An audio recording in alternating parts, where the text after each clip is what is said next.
O nosso bate-papo hoje vai ser sobre a criação do Sistema Único de Saúde. Mas, professora, eu não sei nem o que é esse Sistema Único de Saúde. É a maior política pública de saúde do mundo. Primeira coisa que você precisa saber. Não há nenhum país do mundo que oferece um sistema de saúde público universal, né, para poder você saber, tá? Então, a maior política pública de saúde do mundo é o SUS. Então, como é que ele foi criado? Então, quando a gente pensa sobre a criação do SUS, a gente precisa entender que foi um processo de luta. E toda vida que a gente fala a palavra luta, a gente pode fazer analogia a algum incômodo. Nossa, se houve um incômodo, se algumas pessoas se incomodaram, essas pessoas, elas podem se unir para reivindicar sobre aquela questão. Não estou falando de briga, estou falando de luta. É coisa diferente, tá? Então, com o SUS não foi diferente.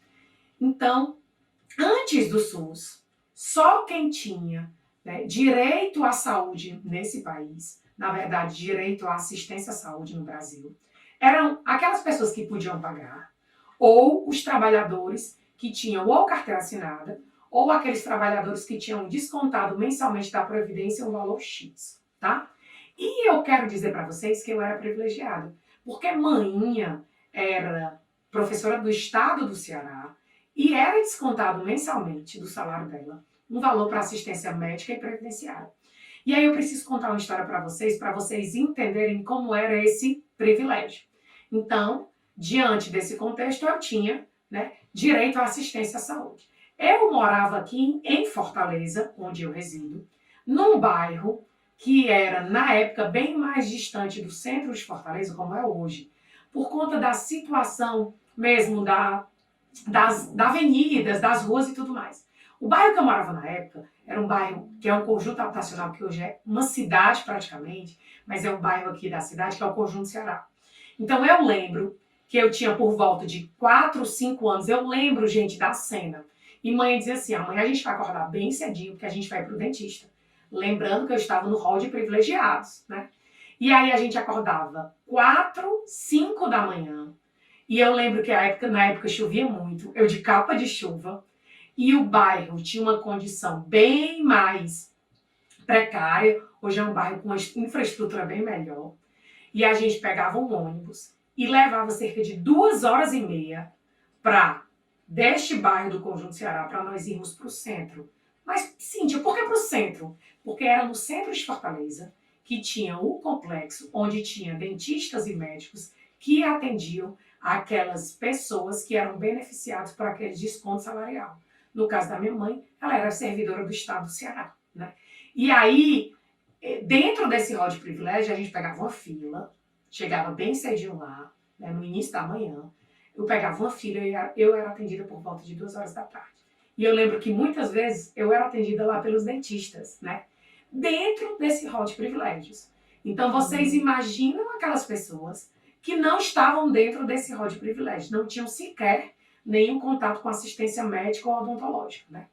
Então, um grupo de pessoas, com o passar do tempo, começou a se incomodar com essa situação e perceber que muitas pessoas adoeciam e até mesmo morriam por falta de assistência médica, né?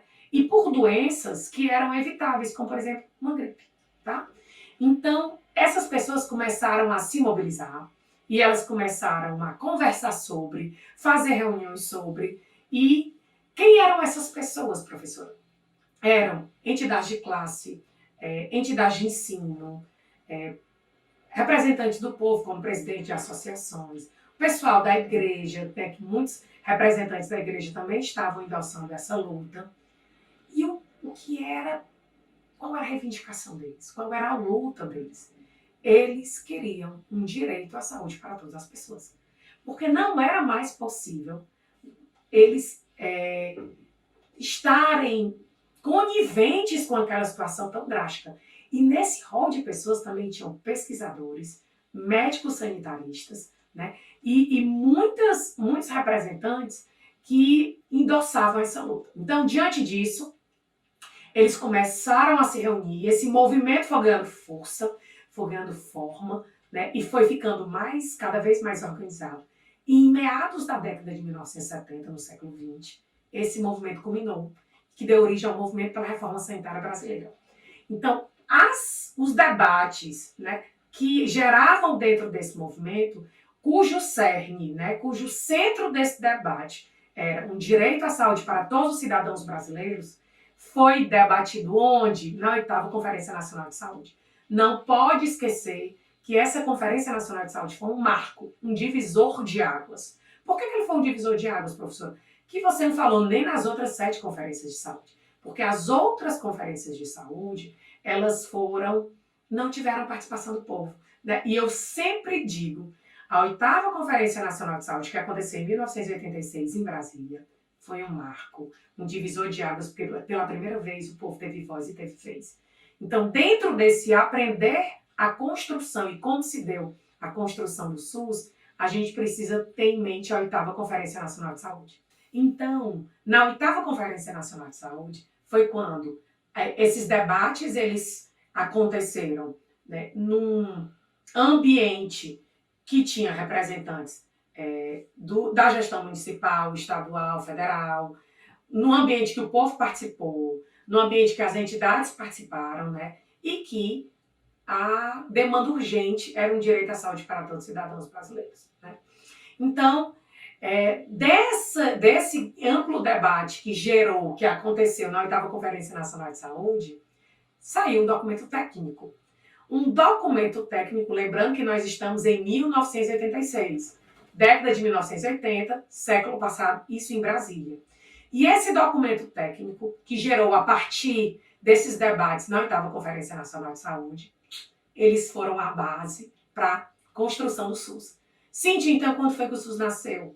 Na promulgação da Constituição da República Federativa do Brasil.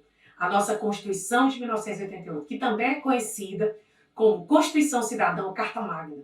Então, lá é o start 1988 para o nascimento do SUS, tá? Então, onde é que o SUS está, Cíntia? Dentro dessa Constituição. No capítulo 2 da Seguridade Social, na seção 2 da Saúde, e engloba os artigos 196 a 200. Então, a partir desse marco legal, é que nas provas, presta atenção, de concurso e prova para residência, onde é que o SUS foi criado? Ele foi criado na Constituição de 1988, mas ele não foi criado da noite para o dia. A gente viu aqui ao longo do vídeo que foi fruto, né, de uma luta. Então, o que é que falam esses capítulos? Né? Eles falam desde a saúde é um direito de todos e dever do Estado, e passa por várias questões iniciais de como esse SUS deve funcionar. Dentre essas questões, inclusive, né, ele fala da iniciativa privada. A iniciativa privada, Cíntia, mas você está falando desse Sistema Único de Saúde? Pois é. Mas já na Constituição, ele já sinaliza que a iniciativa privada participa sim do SUS. Pode participar do SUS, mas não do jeito que ela quer, mas sim de caráter complementar. Então, para que vocês entendam um pouquinho melhor ainda, né, essa seção 2 da saúde que compõe esses artigos que eu falei para vocês, né, vamos conversar um pouquinho sobre o artigo 198. O que é que ele diz, Cíntia? Ele traz que as ações dos serviços públicos de saúde compõem uma rede regionalizada e integralizada. E essa rede é organizada de acordo com as diretrizes. Quais são as diretrizes do Sistema Único de Saúde que estão na Constituição? A primeira delas é a descentralização, com direção única em cada esfera de governo. O que é que significa isso, Cíntia? É que cada esfera de governo, seja ela municipal, estadual ou federal, vai ter as suas competências, né, para poder fazer toda essa engrenagem desse Sistema Único de Saúde funcionar. Como segunda diretriz, nós temos a integralidade das ações.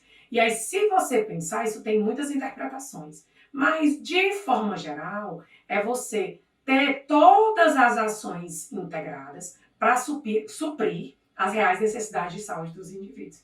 E como diretriz ainda que o artigo 198 traz, nós temos a participação da comunidade. E aí, como eu falei para vocês, né, anteriormente, sobre a 8ª Conferência Nacional de Saúde. Então, essa 8ª Conferência Nacional de Saúde foi um exemplo de participação da comunidade. Então, mais na frente em outros vídeos, vocês vão ver que dentro desse âmbito legal que rege o Sistema Único de Saúde, na gestão do SUS, a comunidade pode participar de duas formas, seja através de conferências de saúde, como é o caso da 8ª Conferência Nacional de Saúde, ou através dos conselhos de saúde, ok? Então, minha gente, isso é a prova que vocês conseguem, sim, aprender SUS, trazendo as nossas vivências, aliado com todo esse conhecimento que essas bases legais trazem. Espero que vocês estejam gostando dos vídeos que nós estamos trazendo aqui. Deixem suas críticas, seus comentários, seus elogios, suas sugestões. E a gente fica por aqui. Abraços, meus amigos, e até breve. Tchau!